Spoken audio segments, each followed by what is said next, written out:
सरकारले शिक्षा क्षेत्रलाई कहिले सिरियसली लिँदै लिएन। हिजो समितिमा बस्दै गर्दाखेरि शिक्षा मन्त्रीज्यूले एसईको यो मध्य प्रदेशको सबै टेक केयर भइसक्यो भनेर हामीलाई आश्वस्त गर्नुभयो। त्यही समय प्रदेशका मुख्यमन्त्रीले यो एसई परीक्षामा हामीले टेक केयर गर्न सक्दैनौँ भनेर छोडे। बुझ्दै जाँदाखेरि त गृहमन्त्रीज्यूले सिडिओहरूलाई मुख्यमन्त्रीज्यूको गजबको आइडिया थियो, केन्द्राध्यक्षहरू गोल प्रथाबाट गरौँ, एसईलाई राम्ररी गरौँ भनेर, त्यसमा केही सपोर्ट गरिएन।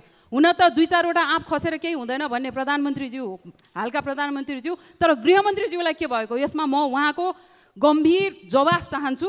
र दोस्रो, सोबियुको नाममा जुन दलहरूको यो ताण्डव भइरहेछ विश्वविद्यालयहरूमा, के गर्नुभएको, आफ्नो गुट उपगुटलाई बचाउन कोही सभापति बन्न, कोही महामन्त्री बन्न, कोही अध्यक्ष बन्न, यसरी विद्यार्थीहरूको दुरुपयोग भइरहेछ। सभामुख महोदय, विश्वविद्यालयहरूमा तालाबन्दी छ, त्यसले गर्दाखेरि 1 महिना भयो विद्यार्थीहरूले राम्ररी पढ्न नपाएको। विद्यार्थीहरूको पढ्ने हक सुनिश्चित गर्न एकले अर्कालाई, शिक्षा मन्त्रीले गृहमन्त्रीलाई, गृहमन्त्रीले शिक्षा मन्त्रीलाई देखाउने होइन।